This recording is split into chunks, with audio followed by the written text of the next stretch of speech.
Salut, je suis Eman Kakbo et c'est un plaisir pour moi de vous retrouver pour ce nouveau numéro de notre podcast, The CEO Challenge Podcast. Et comme vous le savez, dans le CEO Challenge Podcast, nous challengeons, vous voyez. Je suis très heureux de réfléchir avec les dirigeants que vous êtes, de vous challenger pour que nous puissions trouver les leviers, la meilleure façon de pouvoir produire du résultat dans les entreprises du 21e siècle. Et bien évidemment, hier, quand nous étions en train d'aborder un thème, j'ai dit qu'un dirigeant me reprochait d'être un tortionnaire.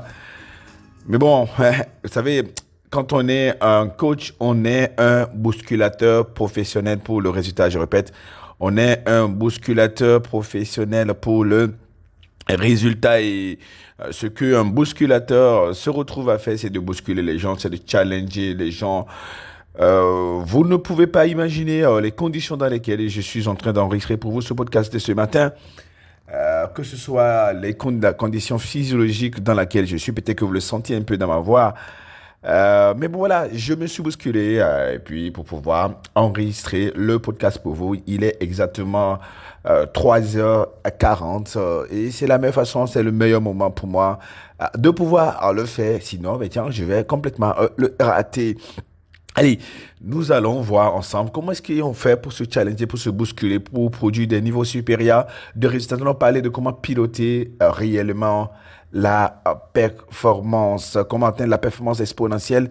C'est le thème de notre podcast de ce jour. Je voulais préciser quelque chose de très important, c'est que si vous n'aimez pas la vérité crue, si vous n'aimez pas qu'on vous dise exactement comme les choses sont, même si c'est à moi-même en tant que dirigeant que je le dis en premier avant de le dire aux gens, ne venez pas au workshop HNC, ne venez pas aux sessions HNC. Nous étions ce jeudi 27 juin à Douala, nous avons parlé d'agilité managériale, d'état d'esprit des dirigeants et dans la salle, on ne faisait que aborder des choses sérieuses, de dire la vérité. Plus de 100 dirigeants qui étaient dans la salle et nous avons pu nous challenger sur la meilleure façon de procéder pour pouvoir produire du résultat dans les entreprises du 21e siècle.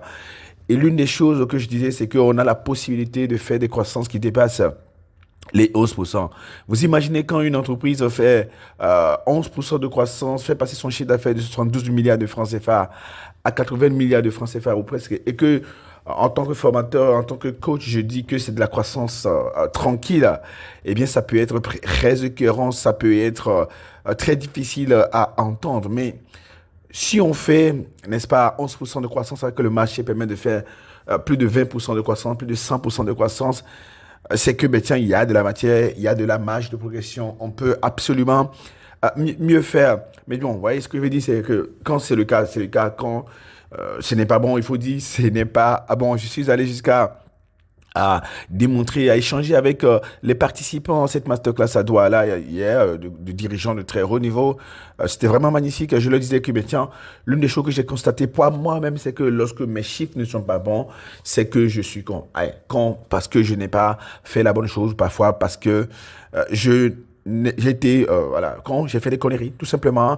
Je n'ai pas réagi, je n'ai pas anticipé, je n'ai pas engagé les actions quand il fallait l'engager. Encore une fois, comme je le dis, c'est juste pour se challenger, c'est juste pour que nous puissions savoir qu'il y a de la matière, il y a notre jardin à cultiver. J'ai mon jardin à cultiver, j'ai beaucoup de défaillances à corriger. Et je suis convaincu d'une chose, à chaque fois que je les corrige, je passe toujours à une croissance qui dépasse les 100%. Et en fait, 100% de croissance entre 2022 et 2023, je suis en mesure de vous dire que ceci est possible.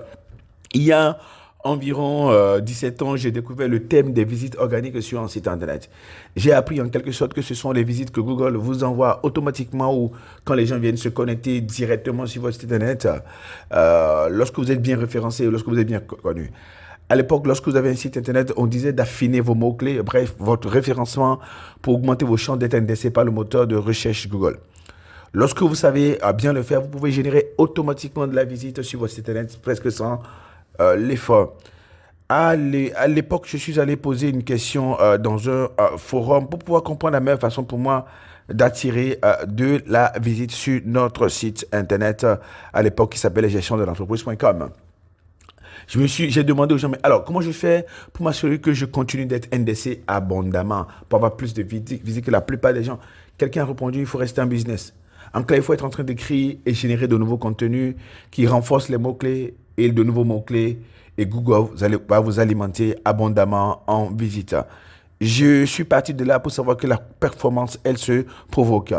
Plus tard, j'ai découvert le thème de la croissance organique en marketing et j'ai tout de suite compris d'où les spécialistes de l'optimisation du référencement, l'optimisation pour les moteurs de recherche, qu'on appelle le SEO Optimization, SEO, Search Engine Optimization, avaient emprunté le thème de visite organique.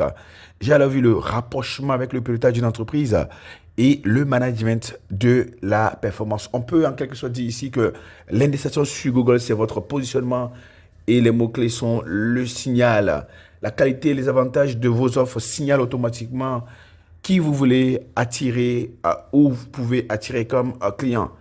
On peut considérer que, par exemple, pour ce que Google est un marché où les gens viennent chercher votre produit ou des contenus, et si vous continuez de proposer des contenus, vous proposez des projets, votre offre correspond constamment à ce qui fait appel et parle aux gens, vous allez continuer à attirer du business, ils vont continuer à affluer, les clients vont continuer à affluer. Et lorsqu'on finit par ne pas avoir assez de clients, eh bien, c'est parce que tiens, n'est pas en train d'orchestrer, on n'est pas en train de faire bouger vraiment les lignes, de se bousculer pour pouvoir bousculer le marché. Vous n'aurez rien à faire lorsque vous arrivez à optimiser ainsi la dynamique interne. Tant qu'il n'y a pas de rupture de stock, c'est-à-dire que vous avez les contenus, vous continuez à en ajouter, et éventuellement, vous allez driver du business. Vous savez que la plupart des entreprises se limitent essentiellement à ce niveau. La plupart des entreprises ne se bousculent pas. La dernière fois, alors que je faisais partie d'un conseil d'administration, un directeur général se vantait en plein conseil, donc le conseil auquel je participais, d'avoir fait 1% de croissance. Je lui dis, j'ai dit quelque chose de très très dur et la plupart des gens étaient choqués. Je lui dis, mais c'est une performance largement relative par rapport à la croissance de l'activité industrielle. Cette année-là, l'année concernée, l'activité industrielle avait cru de plus de 52%.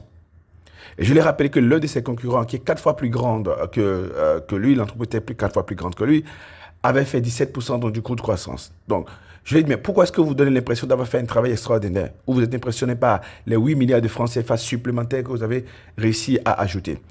Les autres administrateurs, eh bien, avaient l'impression que j'exagérais.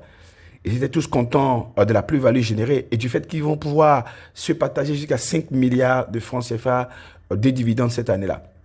Mais j'étais sorti de la session du conseil d'administration en me demandant quand est-ce que nous, les dirigeants, allons comprendre qu'il faut rêver faire de la croissance destructive.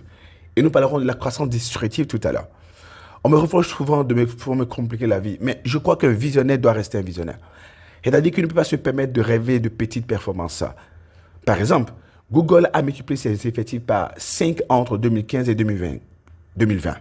Et son chiffre d'affaires a été multiplié par 3,5%, 3,5, pas 3,5%, 3,5, c'est-à-dire que le chiffre d'affaires est passé de 107 milliards à près de 386 milliards de dollars sur la même période, pendant qu'elle a fait passer ses effectifs de 240 000 employés à 1 250 000 employés entre 2020 et 2015 du moins et 2020.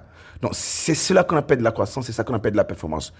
Je ne sais pas comment est-ce que vous voyez la chose, mais je pars du principe qu'on ne peut pas faire moins de 50% de croissance d'une année à l'autre. Si une entreprise ne fait pas plus de 50% de croissance d'une année à l'autre, moi je considère qu'elle n'a absolument rien fait, surtout sur nos marchés par exemple où le taux de bancarisation, ou le taux d'électrification, ou le taux de disponibilité de voitures, le taux d'assurance, le taux de réceptif hôtelier est tellement faible que nous avons de la place à nous faire.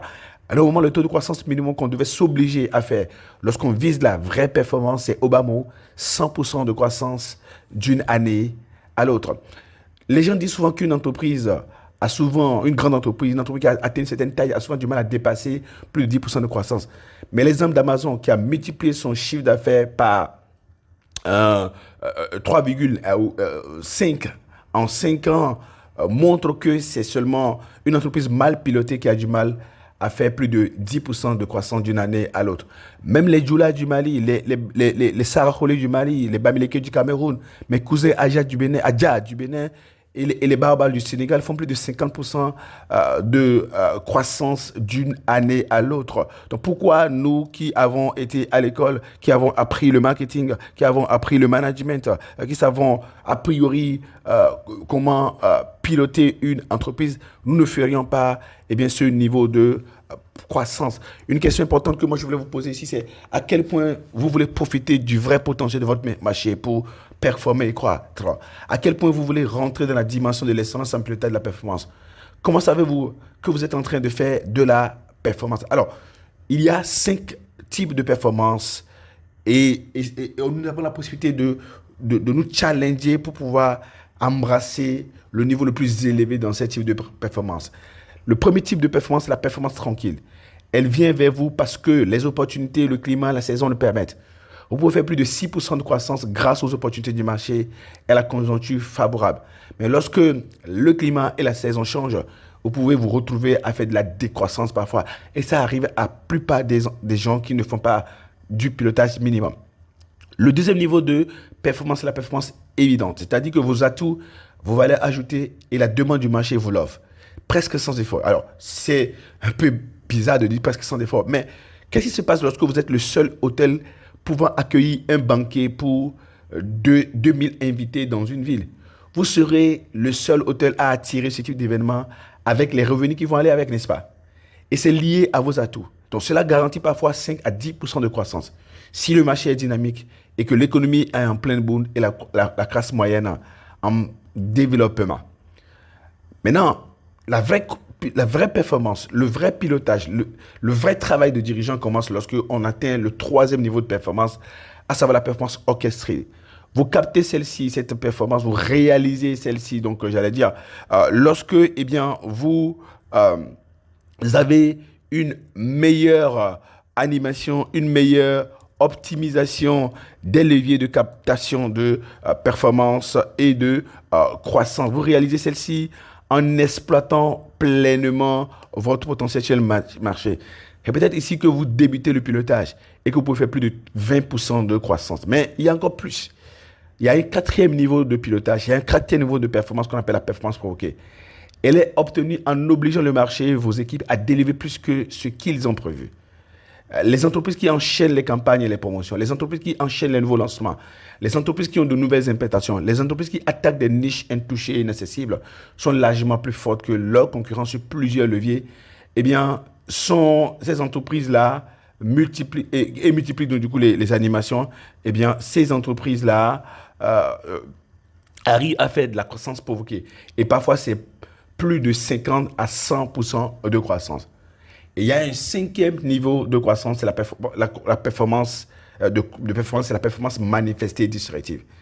Celle que vous générez en sortant des sentiers battus, en créant de nouveaux leviers inédits, en suscitant de l'abondance jusque-là intouchée, en tuant vos concurrents et lorsque vous arrivez à générer, à créer des tendances, n'est-ce pas, qui perturbent vos marchés et vous permettent, n'est-ce pas, de profiter de la conjoncture, qui vous permettent de générer des flux inédits de revenus, vous permettent de profiter des possibilités, des opportunités du marché plus que quiconque. Et c'est là que vous commencez à dépasser les 100%, voire 200% de croissance.